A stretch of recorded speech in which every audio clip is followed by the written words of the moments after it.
Bienvenidos un día más a este especial de 13 en salida sobre el Triduo Pascual. Hoy hablaremos de la Pascua, de la Vigilia Pascual y del Domingo de Resurrección, día central de la Semana Santa y acontecimiento que da pleno sentido a nuestra fe y a nuestra propia vida. Hablaremos, por tanto, de su significado y de la buena noticia que la Iglesia lleva anunciando durante toda su historia, que Cristo ha vencido a la muerte y está resucitado. Y es precisamente de esta esperanza en la resurrección de la que bebemos todos los cristianos. Comenzamos 13 en salida especial Triduo para hablar de la Pascua.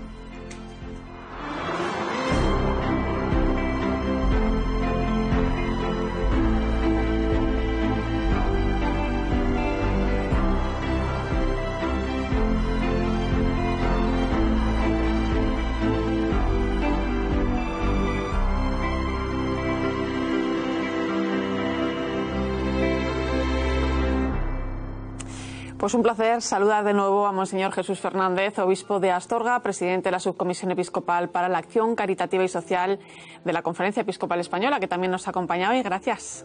Muy bien. Don Jesús, lo primero de todo, la Pascua es el día más importante, ¿verdad? Es el día más importante porque celebramos la resurrección del Señor, y la resurrección del Señor significa que el Padre da por bueno, consagra como buena, como fructífera esa vida de entrega que su Hijo ha tenido. Por eso le resucita de entre los muertos. Y porque además al resucitar Jesús de entre los muertos, también nosotros resucitamos con Él. Vencemos al pecado y a la muerte. Por lo tanto, es el día grande porque sin esta resurrección todo hubiera quedado vacío de sentido, todo hubiera sido una nada. Pues si le parece, vamos ya a conocer que celebramos el Sábado Santo en la Vigilia Pascual y el Domingo de Pascua. Nos lo cuenta nuestro compañero Álvaro de Juana. La celebración de la Vigilia Pascual en la noche del Sábado Santo es la más importante de todas las celebraciones cristianas porque conmemora la resurrección de Jesucristo. Algunos la llaman a la Vigilia Pascual la noche de las noches porque nos mantenemos en espera, en vela, hasta que Cristo resucita. Es una noche en la que se repasa la historia de la salvación y en la que se presentan 4 noches distintas, digamos así: la de la creación, la de la fe con el sacrificio de Isaac por parte de su padre Abraham, también el Éxodo, la Pascua judía, y la salida de los israelitas de la esclavitud de Egipto y la llegada a la tierra prometida, y la última noche, la del final de los tiempos. Importante de esta vigilia es sin duda alguna el pregón pascual al comienzo de la celebración, uno de los himnos más antiguos de la Iglesia y que anuncia precisamente la resurrección de Cristo. El domingo la Iglesia celebra lo mismo, el paso de la muerte a la vida de Cristo, un día que pone el broche final a la Semana Santa e inaugura el tiempo pascual. Gracias, Álvaro. Bueno, pues como hemos visto es el centro de la vida del cristiano, pero exactamente, don Jesús, ¿qué significa Pascua? Pues Pascua significa paso. Paso en este caso de la muerte a la vida, de este mundo al Padre, paso. En realidad nuestra Pascua viene de Pesach, ¿no? La Pascua hebrea que celebra la liberación del pueblo de Israel de Egipto y su camino hacia la tierra prometida, ¿no? Una celebración, podemos decir, en la que Cristo le dio una nueva dimensión, ¿no? Efectivamente, como buen judío, Jesús quiso celebrar la Pascua hebrea con sus discípulos y lo dispuso todo. Los envió antes hacia Jerusalén para que prepararan una sala, eso está descrito en los Evangelios. Quiso conmemorar con ellos la liberación del pueblo de la esclavitud de Egipto, pero en su caso le va a dar un nuevo sentido. Va a ser la liberación del pecado y de la muerte que Él nos consigue a través de la resurrección, de su muerte y resurrección. Es curioso porque siendo el día más importante, el año pasado dijo el Papa que es el que más descuidamos. Así comenzó la homilía en la Vigilia Pascual el año pasado. Es el día del Triduo Pascual que más descuidamos, ansiosos por pasar de la cruz del viernes al aleluya del domingo. Sin embargo, este año percibimos más que nunca el Sábado Santo, el día del gran silencio. Bueno, quizás sea verdad que con el paso de los años muchos ya no participen en la Vigilia Pascual, van directamente, ¿no?, a la misa del Domingo de Pascua, pero el Concilio Vaticano II puso precisamente de relieve la importancia de esta noche y de celebrar esta noche. Sí, efectivamente, es la madre de todas las vigilias, es la vigilia por antonomasia. Es el momento de la liberación, es la noche de la liberación. Por lo tanto, es una noche en la que uno está a la expectativa de la gran noticia y la pasamos en vela en honor de Jesucristo, porque el cristiano debe hacer como aquellos criados de los que hablaba Jesús en el Evangelio, que aguardan al Señor con las lámparas encendidas, esperando que el amo llegue y le siente a la mesa. Esa expectación, esa alegre esperanza o espera es la que se viven en las Pascuas. Yo recuerdo, por ejemplo, en Pascuas juveniles en las que he estado, la alegría que ya se va respirando, esa tensión, esa expectativa. Incluso también pues muchos movimientos viven con pausa, con alegría, con profundidad esta noche y esta vigilia pascual. Y además, don Jesús, en la vigilia hay signos extraordinarios, ¿no? Toda la liturgia nos habla de esa victoria de Cristo sobre la muerte, del paso de la esclavitud a la libertad. Por ejemplo, la celebración comienza con un fuego, con el lucernario, que nos recuerda que Cristo no es la luz del mundo. Y también tenemos el cirio pascual, que es un momento de la vigilia fundamental, ¿no? ¿Qué significado tiene todo ello? Sí, el simbolismo de la luz es muy hermoso, ¿verdad? Es muy hermoso. El mismo Jesucristo se presentó como la luz del mundo. Efectivamente, la resurrección de Cristo es la explosión de la luz, es la victoria de la luz sobre las tinieblas. Esa presencia de Cristo resucitado, por lo tanto, se vive ahí en el lucernario, en ese encender las velas, en ese encender el cirio pascual, que expresa, es un signo muy evidente y muy destacado en la vigilia que expresa a Cristo. Por ejemplo, en la incensación se le va a poner al nivel de la incensación, por ejemplo, del leccionario, que es la palabra de Dios, o que la propia incensación de Jesucristo sacramentado. Expresa realmente a Cristo que ha resucitado, y la llama, la luz, lo expresa perfectamente, a Cristo, luz del mundo. Y además nos ayuda, ¿no?, al recogimiento también. Sí, porque además, claro, cuando estás en la oscuridad, la luz te atrae, la miras, la acaricias, si se puede decir de alguna manera, con la mirada, porque también la luz, cuando hace frío, te calienta, es fuego que calienta, es luz que guía, es luz que da vida en medio de la noche. Desde luego es bellísimo, y además justo después escuchamos el pregón pascual que anuncia pues lo que va a ocurrir, ¿no?, ese paso de la muerte a la vida. Este pregón pascual es uno de los signos más antiguos de la liturgia romana. A finales del siglo IV ya se pronunciaba. Es un pregón que anuncia la resurrección del Señor y que va manifestándose, encontrando gérmenes de esa resurrección a lo largo de la historia en distintas gestas que Dios ha hecho en su pueblo. Distintos momentos en que Dios ha estado cerca de su pueblo, diciéndonos: la historia de la salvación culmina en Cristo resucitado, pero se ha ido preparando a lo largo de los siglos, porque Dios providente ha ido cuidando de su pueblo, de sus hijos, a lo largo de la historia. Y la resurrección de Cristo es la culminación de esa victoria de Dios sobre, como digo, el pecado y sobre la muerte. Pues me gustaría que recordásemos ahora unas palabras del Papa en la vigilia del año pasado, hablando de la esperanza. Lo escuchamos y comentamos. En esta noche conquistamos un derecho fundamental que no nos será arrebatado: el derecho a la esperanza. Una esperanza nueva, viva, que viene de Dios. Es un don del cielo que no podíamos alcanzar por nosotros mismos. Recuerdo perfectamente este momento, don Jesús, esta frase del Santo Padre, ¿no? En la Noche Santa, dice el Papa, conquistamos el derecho a la esperanza, un derecho que no nos puede ser arrebatado. Es cierto que el Santo Padre pone el listón muy alto, ¿no? Pero teniendo en cuenta también todo lo que se estaba viviendo hace justo un año, esa frase resonaba muy fuerte. Claro, en aquella circunstancia que en cierto modo seguimos viviendo, por lo tanto esas palabras siguen siendo actuales. Efectivamente, la esperanza parece amustiarse, parece declinar, pero efectivamente, como él dice, en esa noche recobramos la esperanza. Él habla de derecho, pero también es verdad que después dice que es un regalo.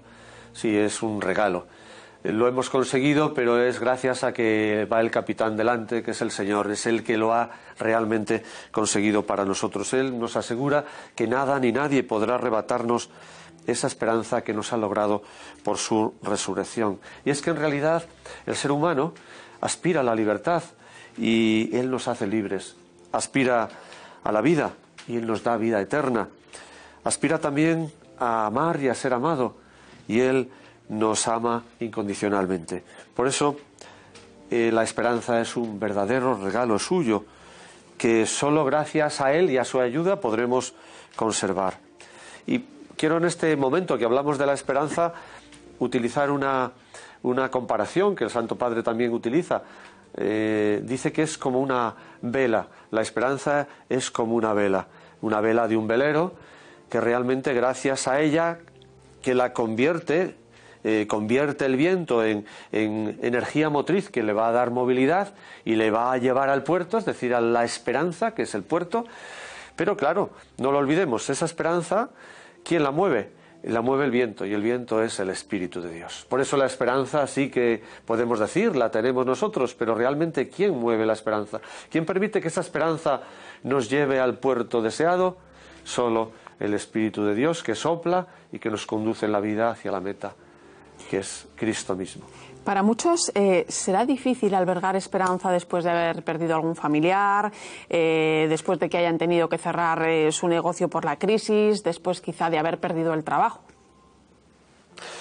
Evidentemente, lo que usted dice es que las consecuencias han sido tremendas, ¿verdad? Han sido trágicas, con más de 2 millones de muertos en el mundo, en España unos 100.000, pero las consecuencias que está dejando en la salud de las personas.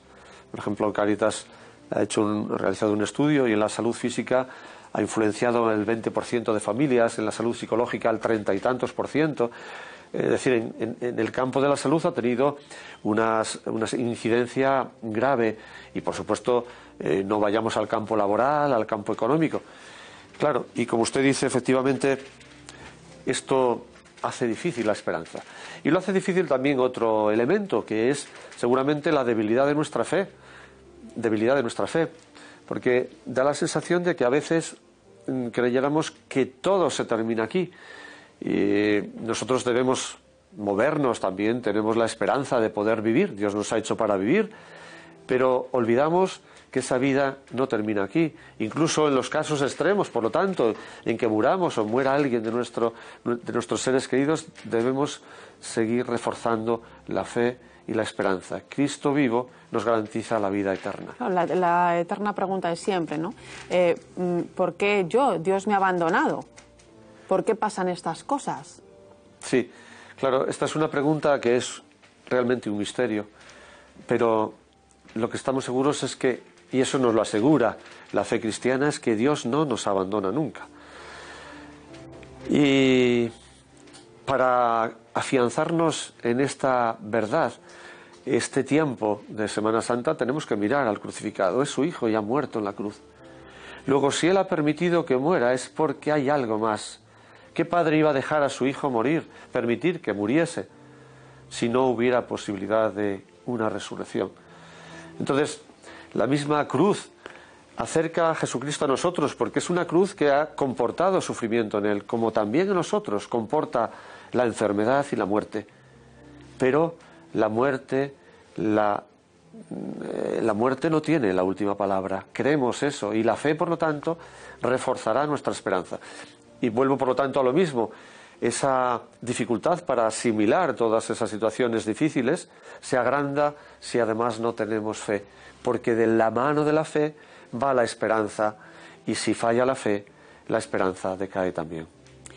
Pues precisamente el Papa el año pasado resumió lo que significa la Pascua y recordó que la oscuridad y la muerte no tienen la última palabra. Vamos a escucharlo.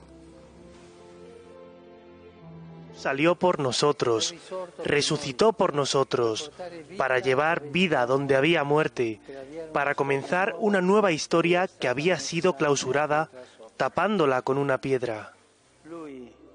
Él, que quitó la roca de la entrada de la tumba, puede remover las piedras que sellan el corazón.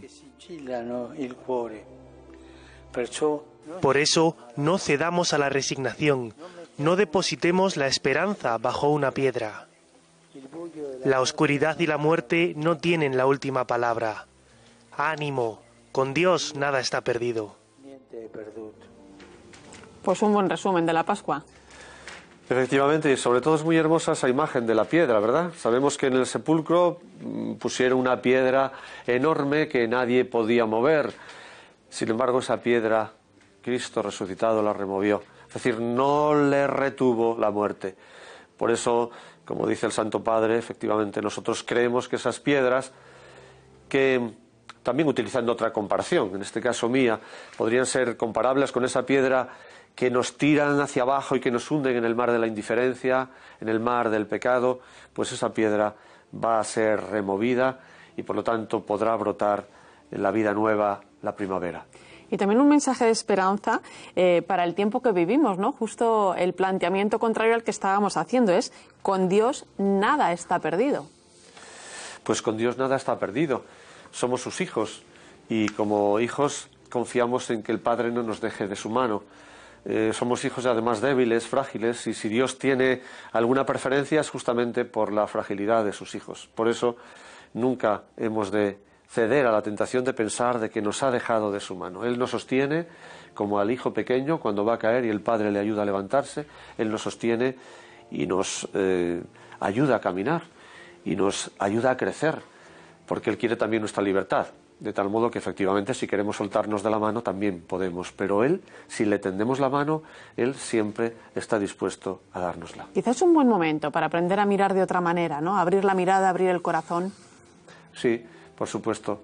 Creo que todos debemos intentar que el amor de Dios cambie nuestra mirada. El amor de Dios, el amor es un don que Dios nos hace, capaz de cambiar nuestra mirada y de tener una mirada de niños, para admirarnos más de los brotes de la resurrección del Señor, que son brotes que constantemente podemos descubrir en la vida, gestos de amor, gestos de cariño, gestos de ayuda, gestos de esperanza.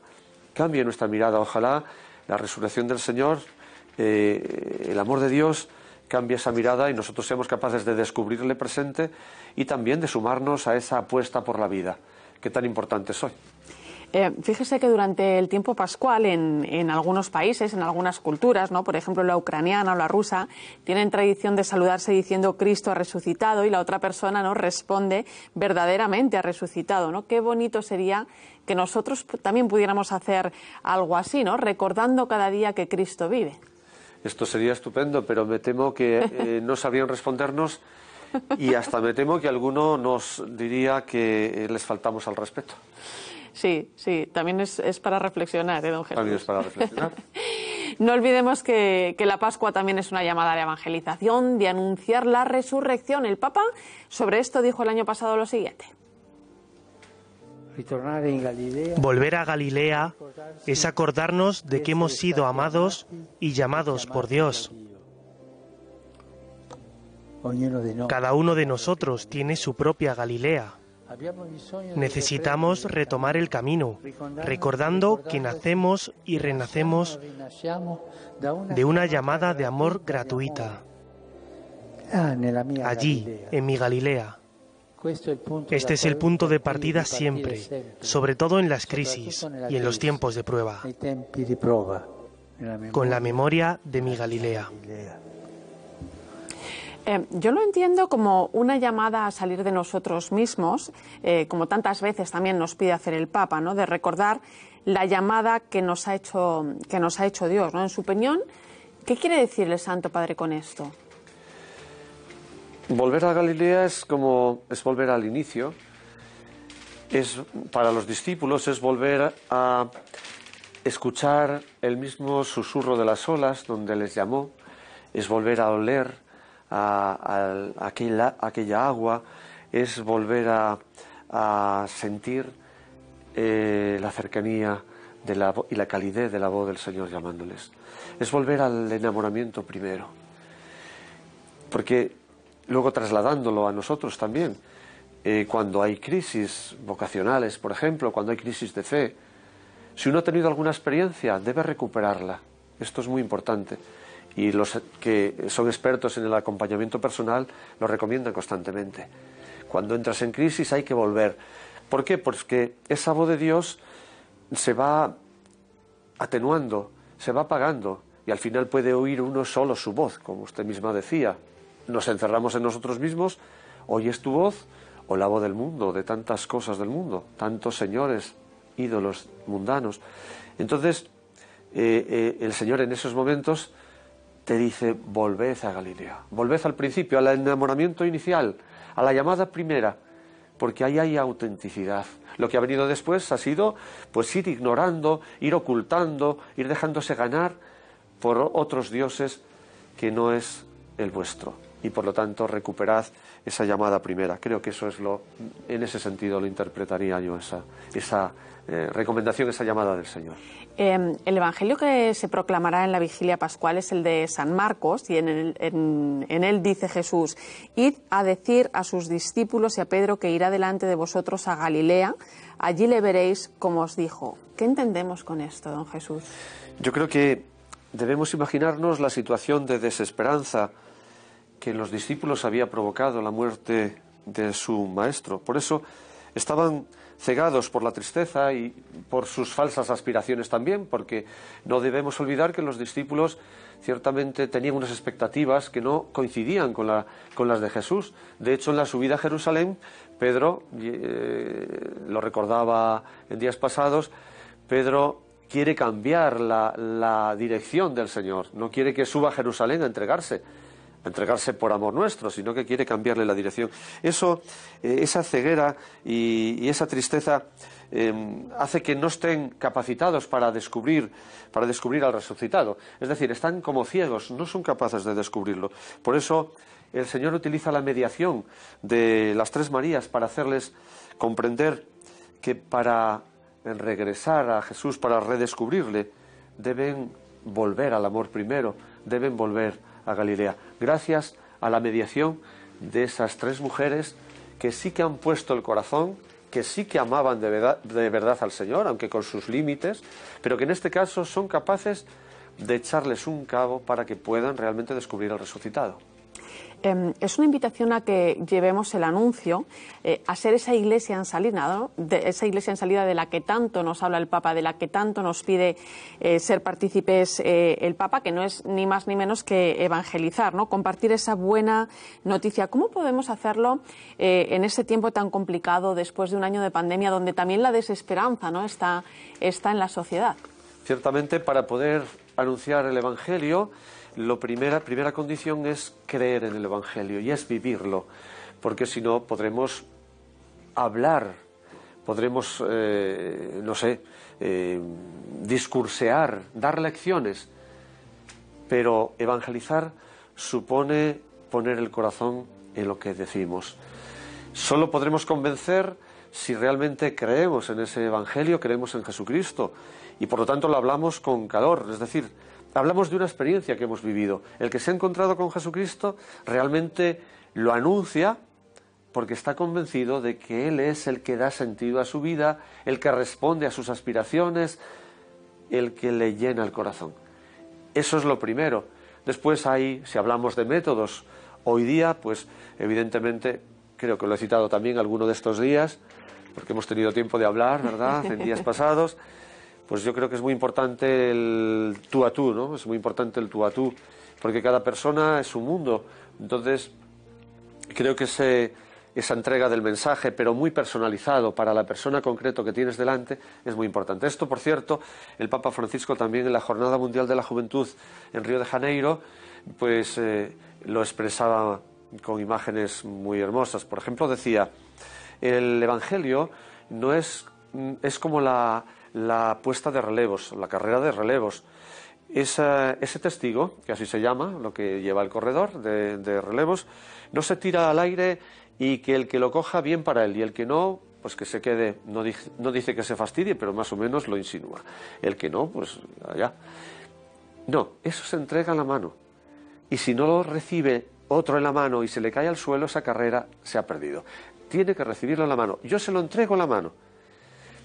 Está aludiendo precisamente a ese mensaje, a esa transmisión de tú a tú, que creo que es muy importante en las relaciones interpersonales y, por supuesto, debe serlo en las familias, porque eso es básico, que en las familias a los niños les acerquemos ese evangelio. Ojalá la resurrección del Señor, ojalá este tiempo vivido de Semana Santa nos ayude a tomar conciencia, sobre todo a las familias cristianas, de esa importancia de transmitir la fe a sus hijos. Fíjese también, porque el Papa habla mucho de esas relaciones intergeneracionales también entre abuelos y nietos, precisamente también como principales transmisores de la fe. Lo han sido desde hace tiempo, están siendo los abuelos los transmisores de la fe, porque ellos ciertamente pertenecen a generaciones que tuvieron una formación y que además lo viven con intensidad.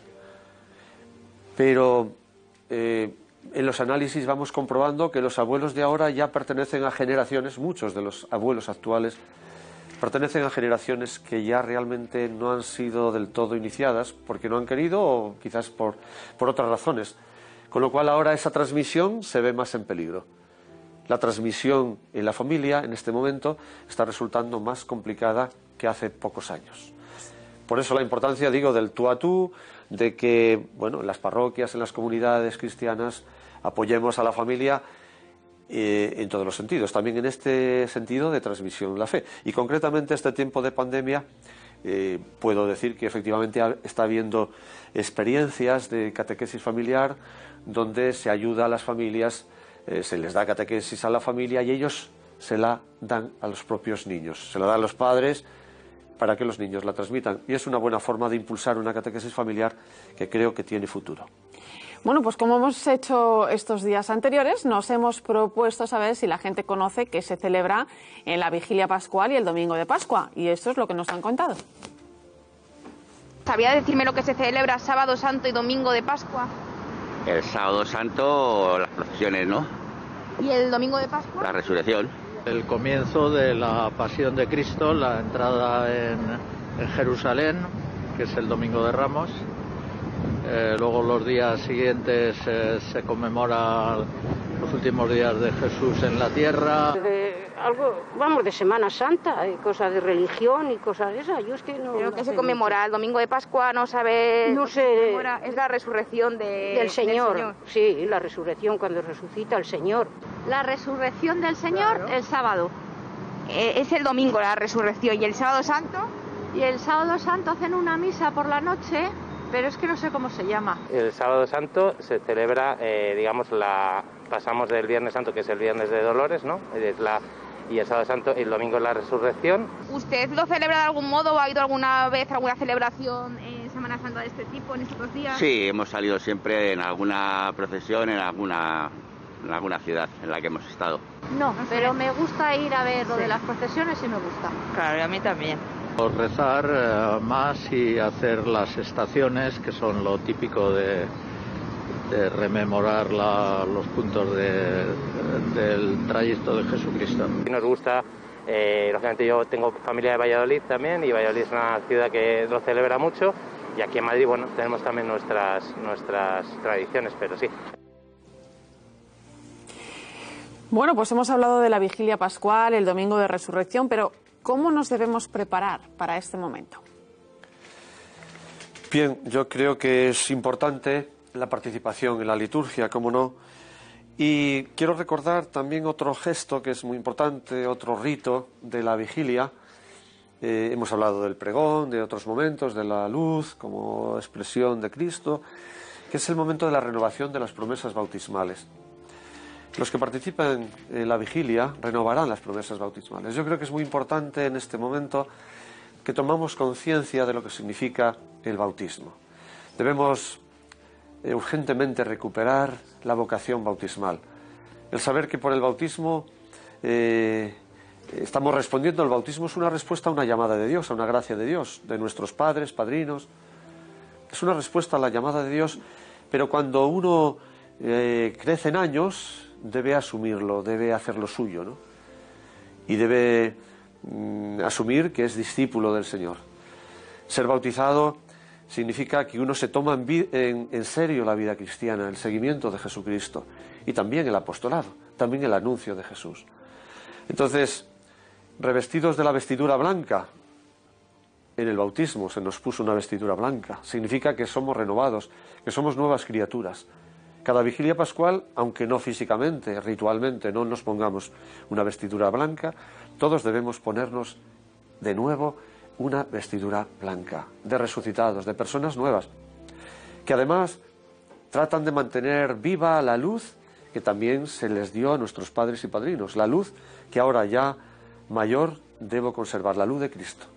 Así que creo que la mejor preparación es renovar esas promesas, hacerme consciente de lo que significan y consolidar mi vida cristiana en limpieza, con un vestido nuevo, manteniendo viva la luz de Cristo que es luz, no lo olvidemos, luz que alumbra, luz que es la verdad, que descubre mi verdad, la verdad de la historia y la verdad de la marcha del mundo. Adquirir el compromiso de cristianos. Efectivamente, reafirmarme en ese compromiso. Porque el ser cristiano no es sencillamente consumir productos religiosos, que muchas veces lo reducimos a eso, sino es ser partícipe de una historia de amor que Cristo quiere continuar a lo largo de los siglos. No olvidemos que cada comunidad autónoma tiene sus propias reglas, su horario de toque de queda y determinadas restricciones. El aforo de las iglesias también es reducido, pero no podemos poner esto como excusa para no participar. Efectivamente, hay personas que dejaron de participar y que el miedo a contagiarse, el miedo a que vayan y ya no haya sitio, en fin, pero como usted dice, muy bien, creo que no son excusas. Debemos intentar volver a las iglesias, porque lo decía también antes, en otro momento, la liturgia es un acontecimiento, la celebración es un acontecimiento donde Cristo realmente se hace presente. En la figura sacramental y del sacerdote y de la asamblea, se hace presente en la palabra, y no es lo mismo escuchar o verle por la televisión que estar allí y sentirle mucho más de cerca, porque sacramentalmente está vivo y yo participo de ese acontecimiento. Por lo tanto, exactamente como dice usted, no busquemos excusas, comprometámonos en participar en los distintos actos de Semana Santa, en las distintas liturgias y actos de piedad. Y el mejor consejo, que es renovar ese compromiso que adquirimos como cristianos con el bautismo. Tenemos por delante la Pascua, camino hacia Pentecostés, después de esta celebración, y es buen momento para ello. Monseñor Jesús Fernández, obispo de Astorga, presidente de la Subcomisión Episcopal de Acción Caritativa y Social de la Conferencia Episcopal Española, ha sido un verdadero placer tenerle con nosotros estos días, en esta su casa, para conocer mucho mejor lo que vamos a celebrar en el Triduo Pascual, poder llevarlo también a lo concreto de nuestras vidas. Un regalo, sin duda. Se lo agradezco a ustedes también, porque eso siempre se ofrece la oportunidad de poder expresar algo que uno vive en el corazón y que puede compartir con los demás. Gracias a 13 Televisión, gracias a ustedes por la invitación. Y a ustedes, como siempre, gracias por estar al otro lado caminando con nosotros en estos días, que espero les hayan servido de mucha ayuda. Hasta pronto.